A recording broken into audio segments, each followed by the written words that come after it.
আমি একটু জানতে চাই আপনাকে, এটা কি আসলে শঙ্কা আছে কি না যে বিসিবি কিংবা বাংলাদেশ ক্রিকেট বোর্ড তারা সিদ্ধান্ত নিতে পারে ভারতে বিশ্বকাপ খেলতে যাওয়ার, লস বা সবকিছু বিবেচনা করে শেষ পর্যন্ত এই পজিশনে আর কেউই থাকবে? আমার মনে হচ্ছে যে পরিমাণ সমালোচনা এখন ভারতে হচ্ছে এবং তাদের অলিম্পিক আয়োজন একটু শঙ্কার মধ্যে পড়ে যাবে, যেটা আমি বলছিলাম। এই অবস্থা হয়তো তাদের নিজের সাথে বাংলাদেশের ম্যাচগুলো শ্রীলঙ্কা তারা একটা অন্তত ফার্স্ট রাউন্ডের কিছু ম্যাচ তো হতে পারে, তারপরে অনওয়ার্ড ভবিষ্যতে কি হবে, সেমিফাইনাল ফাইনাল উঠলে আমি ঠিক তখন ডিসিশন কি করবে তারা জানি না। কিন্তু এখন যে অবস্থা আছে তাদের কাছে শ্রীলঙ্কা নেয়া মানে তারা কি যুক্তি দিবে বাংলাদেশকে? তারা যদিও যুক্তি দিয়েছে এরকম শঙ্কা অ্যাসেসমেন্টে থাকে, তারপরেও কিন্তু অনেক ধরনের দ্বিপাক্ষিক সিরিজ হয়, শঙ্কা থাকে, অ্যাসেসমেন্টে অনেক কথা থাকে। আপনাকে বললাম, আপনি আজকালকে বিভিন্ন জায়গায় বেড়াতে যাবেন, এনএসআই টিসিএফ আমাদের বলতে পারে এই শঙ্কা আছে, তারপর অনেক সময় যায়। শঙ্কাটা তো ভাই আপনি প্রমাণ করে ফেলছেন। মোস্তাফিজকে বাংলাদেশ ব্যাক করে নিয়ে এসছে, মোস্তাফিজকে আপনারা বাদ দিয়েছে, নিশ্চয়ই আমি মনে করি বিসিসিআই বুঝে শুনে কাজটা করেছে, নিরাপত্তার সাথে করেছে, আইপিএল এর জন্য করেছে কাজটা। তা আপনি যখন আইপিএল এর ভালোর জন্য কাজটা করেছেন, মোস্তাফিজ থাকলে ঝামেলা বাড়তে পারে, কোনো একটা সংকট হতে পারে, তার মানে আপনি তো অ্যাসেসমেন্টকে সত্য প্রমাণ করে দিয়েছেন।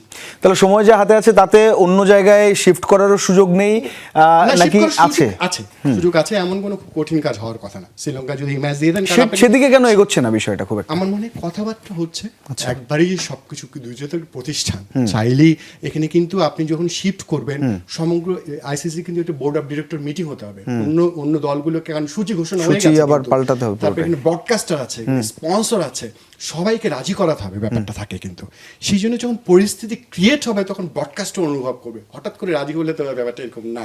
আমার কেন জানি মনে হচ্ছে যে বিসিবি একটা জটিল সংকটের মধ্যে পড়েছেন। আমিনুল ইসলাম বুলবুল দীর্ঘদিন তিনি আইসিসিতে কাজ করেছেন, আমি জানি তিনি যদি এই ক্রিকেট বোর্ড যদি এটা কূটনীতিকভাবে সমাধান করতে পারে, ইটস এ বিগ অ্যাচিভমেন্ট হবে বাংলাদেশের ক্রিকেট কূটনীতিতে।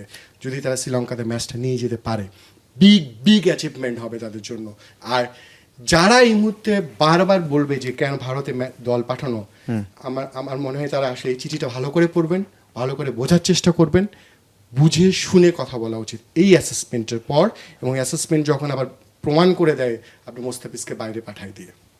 একেবারে নিরাপত্তা ঝুঁকির কথা বলা হয়েছে এবং নিরাপত্তা ঝুঁকির কারণে যেখানে সেই দেশ যারা হোস্ট করবে তারাই পাঠিয়ে দেয় বা খেলতে নিষেধ করে একজন ক্রিকেটারকে না পাঠানোর জন্য বলে, সেখানে পুরো টিম আর যাওয়ার প্রশ্ন আসে না। তাহলে এখানে পথ থাকছে দুটো, ভেতরে ভেতরে আপনি বলছেন যতটুকু নেগোসিয়েশনে যাওয়া যায় কিংবা সব ব্রডকাস্টার থেকে শুরু করে সবার সাথে কথা বলে যদি শিফট করা যায়, না হলে এখন বিকল্প কোনো তৃতীয় চোখে আইসিসিকে হয়তো দেখতে হবে, কারণ এখানে বিসিসিআই এবং বিসিবি হয়তো তাদের সেন্টিমেন্ট বা তাদের দেশের কথা চিন্তা করবে স্বাভাবিকভাবে। আইসিসি অভিভাবক তো সংস্থা, আইসিসি বাংলাদেশকে দেখারও দায়িত্ব, বাংলাদেশের দর্শককে দেখার দায়িত্ব তার, সবকিছু অপশনটাও তো বের করে তাদের দায়িত্ব। বলবে যে ভাই আপনি আসেন, আপনার ফ্যানদের নিরাপত্তা দেবো আমি রাস্তায়। মানে আইসিসি আমি বুঝতে মানে এখন এটা প্রকাশ সবকিছু হয়ে যাওয়ার পর এটা খুবই টাফেস্ট জব তার জন্য। তারা কি বলবে? ক্রিকেটারদের নিরাপত্তা দিতে পারে। ম্যাচ নিয়ে কিন্তু খুব বেশি শঙ্কা এখানে নেই। একটা জিনিস পরিষ্কার করি, ম্যাচের মধ্যে গন্ডগোল হবে ব্যাপারটা কোথাও নেই। বলা হয়েছে এরকম টেনশন ক্রিয়েট হবে। আরো অনেক ঘটনা কিন্তু ভারতে ঘটেছে, বাংলাদেশি সন্দেহে অনেক কিছু ঘটেছে, কিন্তু মানে ঘটছে না যে তা না, বাংলাদেশি সন্দেহে অনেক কিছু ঘটছে। এটা আমাদের দেশে অনেক ক্ষেত্রে অভিযোগ আছে। সেক্ষেত্রে এত দর্শক যাবেন, এত সাংবাদিক যাবেন, অসংখ্য লোক এখানে একটা পলিটিক্যাল পার্টিরা আছে, সব মিলে যে পরিস্থিতি ক্রিয়েট হবে, আদৌ কি এটা সামাল দেওয়া সম্ভব হবে? কিন্তু আমার প্রশ্ন হচ্ছে, এই যে আপনি নিয়ে যাবেন, দায়টা কে নেবে?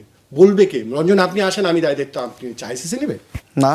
হ্যাঁ, বিসিসিআই যে আপনার যে আইসিসি কার ভিত্তিতে, আপনার যে সিকিউরিটি হেড, সে বলছে এখানে অ্যাসেসমেন্টে বলতেছে ঝুঁকি আছে, পুরো টুর্নামেন্টে ঝুঁকির মধ্যে পড়ে। তাহলে এই পথটা অন্তত বন্ধই বলা যায় বাংলাদেশের দিক থেকে যাওয়াটা। এখন যদি অন্য কোথাও নিয়ে যাওয়া হয় সেটা একটা পথ খোলা রয়েছে, না হলে নতুবা ভবিষ্যতে বাংলাদেশ এর সঙ্গে পাকিস্তানের মতো হাইব্রিড মডেল ইন্ট্রোডিউস করা বা সে জাতীয় ব্যাপার হয়তো পরবর্তীতে হবে।